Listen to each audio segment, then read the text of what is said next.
5 seconds. Start. Ladies and gentlemen, I have great pleasure to be with you today to take part in the annual general meeting of the Indian Chamber of Commerce and Industries, Calcutta. At the outset, I would like to thank the organizers for inviting me to address this meeting. You are very well aware that our 5-year plans have given a big hope to our people for a better future. There are signs of development in our farms and factories.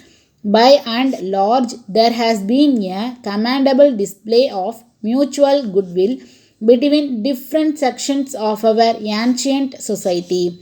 I am aware that we are passing through a rather difficult period at the present moment, particularly in regard to economic condition in our country. Unfortunately, agricultural production during the last few years did not show as great an increase as was expected at one time. As a result, there is shortage in food items and increase in their prices. We had a very bitter lesson from our experience during the last 1 year.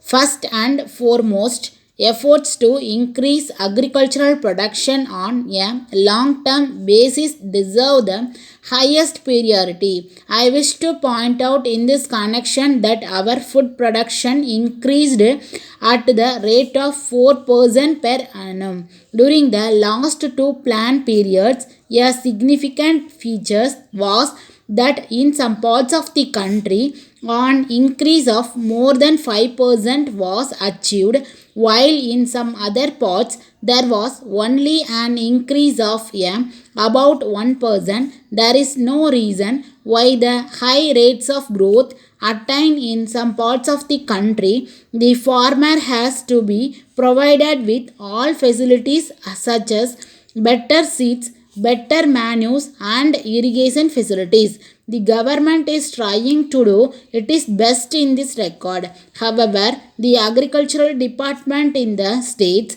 have to be much more active. They must have more accurate figures about the production of different crops. The government must not only work for the supply of all the facilities required by the farmers, but it must also see to it that they are fully utilized.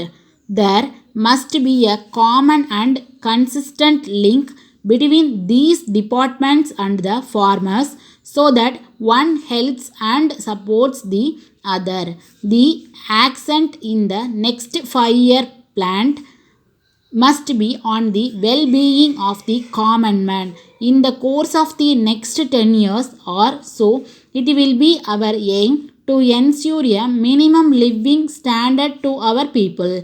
In the realization of this objective, the private sector will necessarily have to play an important role. With this in view, the investment envisaged in the private sector as a whole would be more than 40% of the total investment in the next 5-year plan. We in India are very well aware that industrialization is also important for the economic development of our country.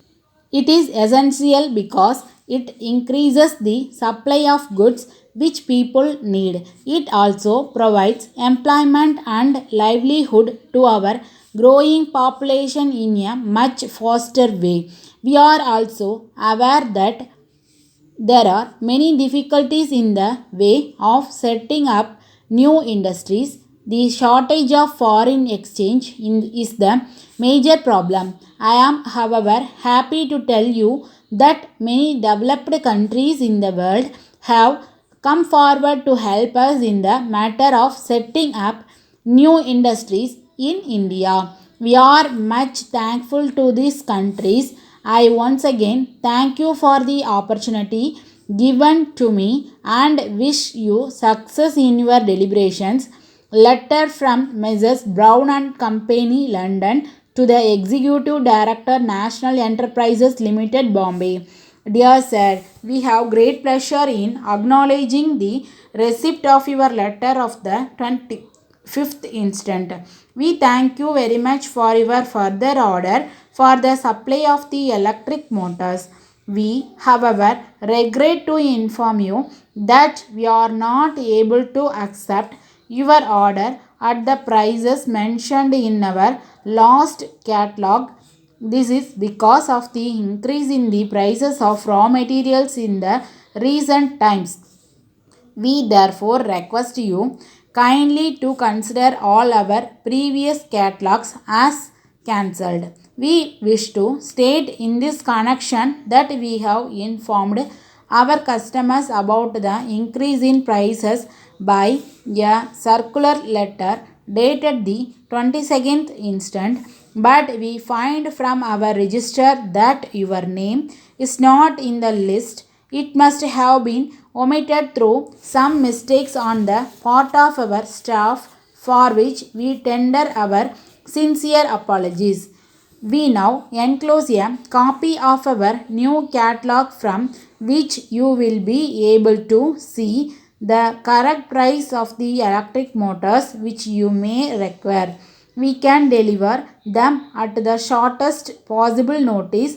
We have every hope that this small increase in price of these motors will not in any way affect our business in view of their high reputation in the market. Hoping to hear from you in due course. Yours faithfully, Step.